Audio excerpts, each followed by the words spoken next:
Freight trains. The United States has more of them than passenger trains. Freight is an English word that refers to anything that is carried from one place to another. Freight trains carry things on rails. This freight train is being pulled through Eugene, Oregon by locomotives. Can you count the locomotives on this train? Locomotive is another word for engine. It's the power that makes a train move.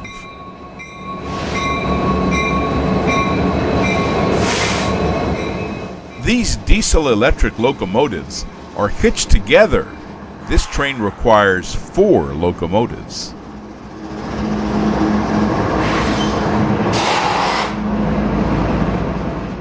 The wagons pulled by locomotives are called cars. These cars are carrying wood products, one of Oregon's industries.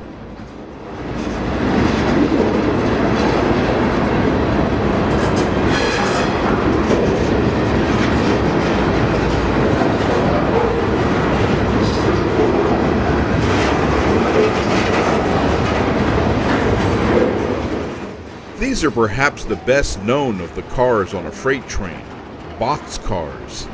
They have doors on the sides. There's a series of books called The Boxcar Children about kids who live in a boxcar. In the past, people used to board empty boxcars to travel. Behind these boxcars, this freight train is pulling tank cars. They carry liquids and are cylinder-shaped. Now back to cars that are carrying wood products.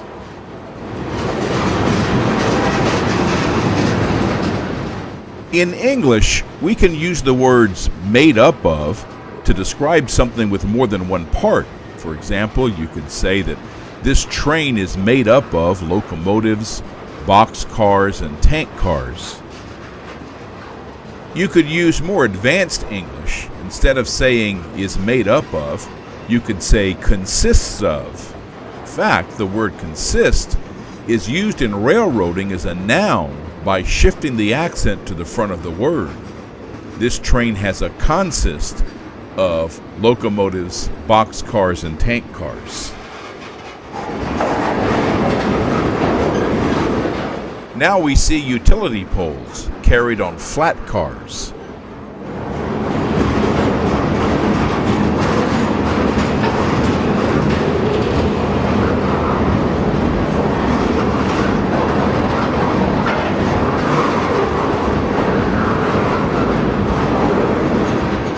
Now, more wood products.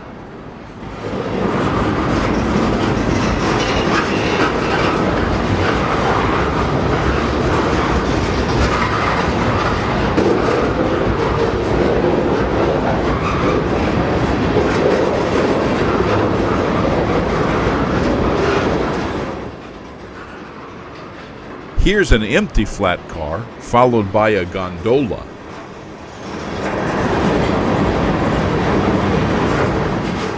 And now we see lumber cars. These are the same things that had the wood products on them, only now they're not covered and you can see that it's carrying lumber. These cars are also called skeleton cars.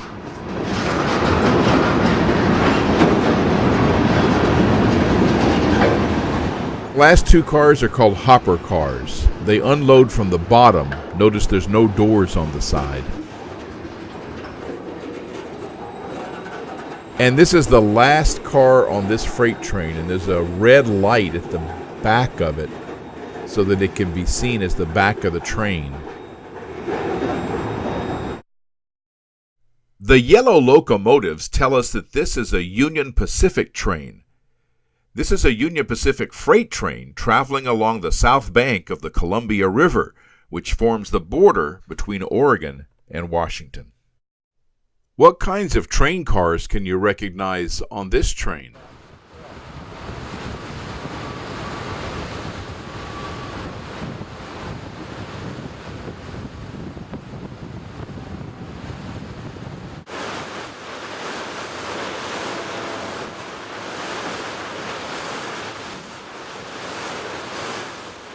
You can see the letters BNSF on these locomotives.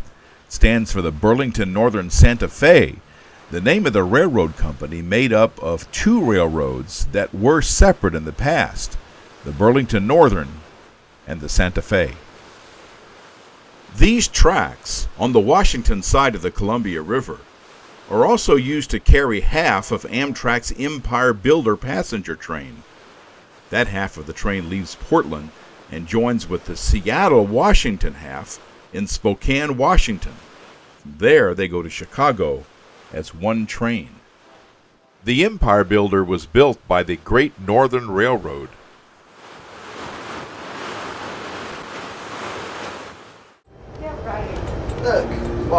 That's the port area over there, obviously.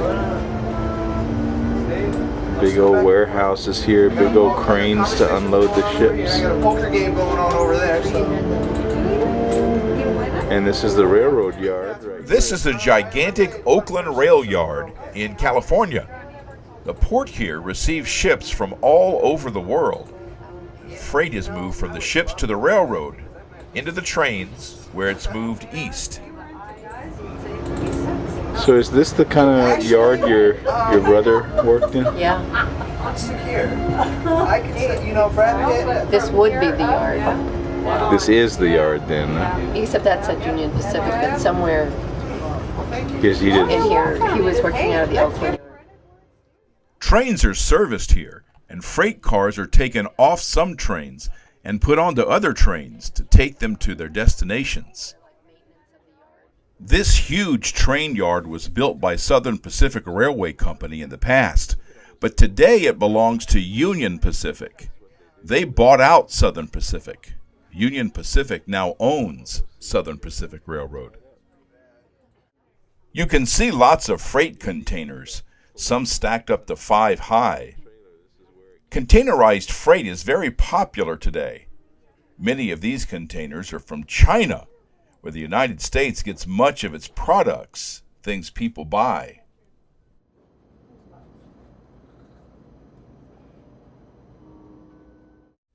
This large equipment is for taking containers off of ships and putting them on railroad cars.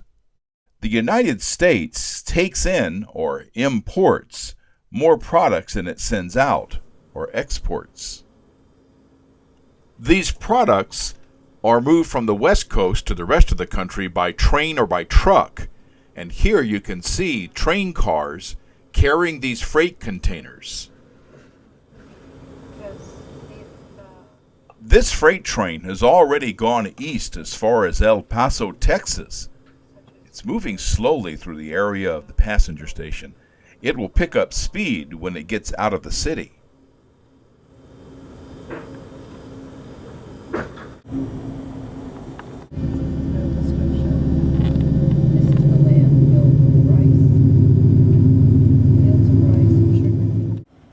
In many places, there are more than one set of train tracks. That way, more than one train can pass at a time. Train yards can have as many as 50 parallel tracks, or even more.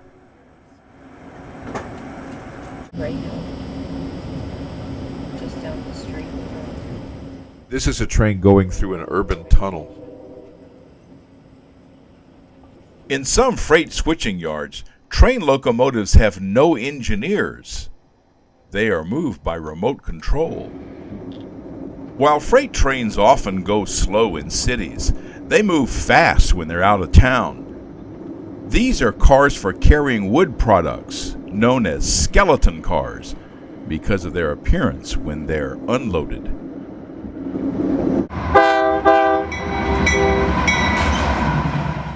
This is a coal train moving through Glenwood Springs, Colorado. Coal is a hydrocarbon used for fuel.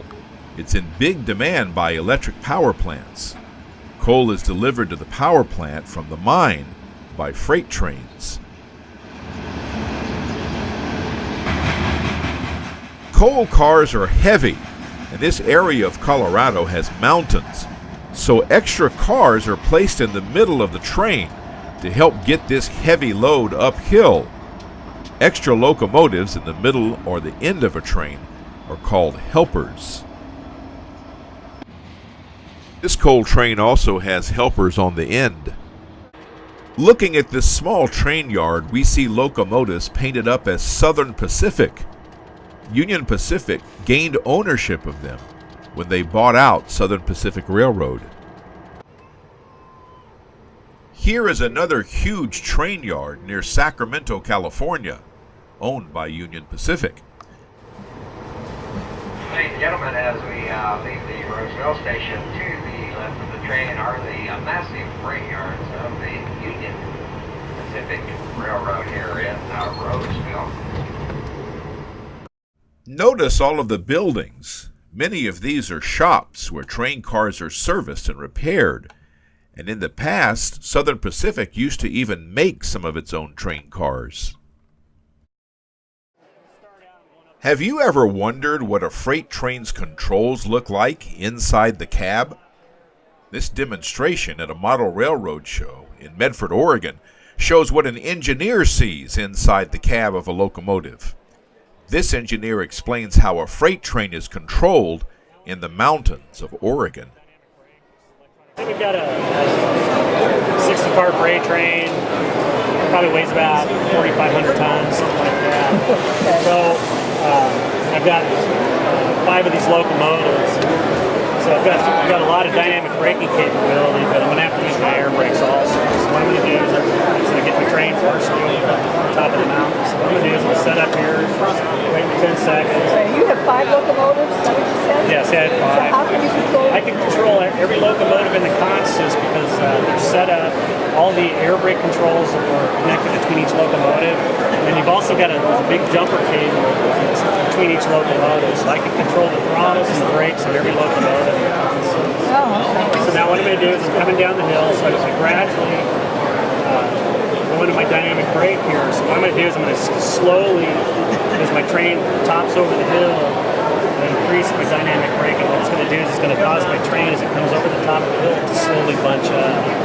So as the cars come over, they bunch up. Okay, now what I'm going to do is I'm going to take an initial reduction of my air brakes. So now what I'm doing is I'm setting the brakes on the cars. So this is a minimum set, approximately 6 to 8 pounds. And then I'm going to sit here and watch my speedometer and see what my train's going to do. And if I need to give it any more air brake, go ahead and I'll pull this over a little bit more and watch my air gauges. So I take about 2 or 3 more pounds. And then what I do now is once I have my air brakes set, I've got my dynamics, I can sit here and basically control the speed of my train just with my dynamic brake now. So if I need to slow my train down, the speed looks like it's going to increase, I'm going to give it more dynamic brake.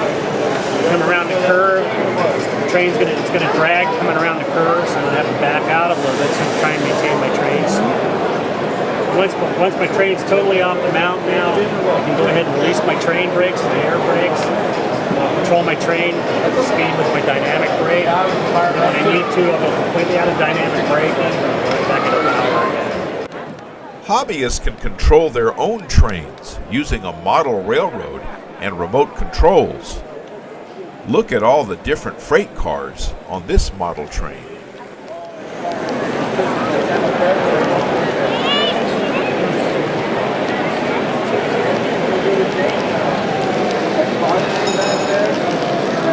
There's the Caboose.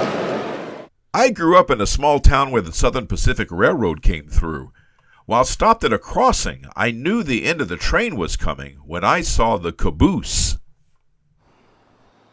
All freight trains had cabooses back then. The caboose was the rolling office of the train's conductor. He could see the rest of the train from here. In today's computerized world, the caboose came to be seen as an unnecessary expense. As soon as the unions agreed, the railroads took the cabooses off, replacing them with nothing but a red light hung on the last car of the train. In Dunsmuir, California, you can spend the night in a caboose or a boxcar. Just follow the signs from Interstate 5 to the Dunsmuir Railroad Park. I got to spend the night in a caboose from the Santa Fe Railroad. It had a bed and a bathroom, as well as this elevated cupola, where I could sit where countless freight conductors used to sit. While passenger railroad service is only a tiny echo of what it was in the past, freight trains are hauling more and more cargo across the United States. There's more freight carried by trains than ever was before, and railroads are investing huge amounts of money building gigantic train yards and more tracks. Remember, those tracks are private property, and it's against the law to walk on them. It's also very important to stop at rail crossings. I hope you've enjoyed this look at freight trains, and thanks for watching this special feature from Adventures in English. I'm John Letts.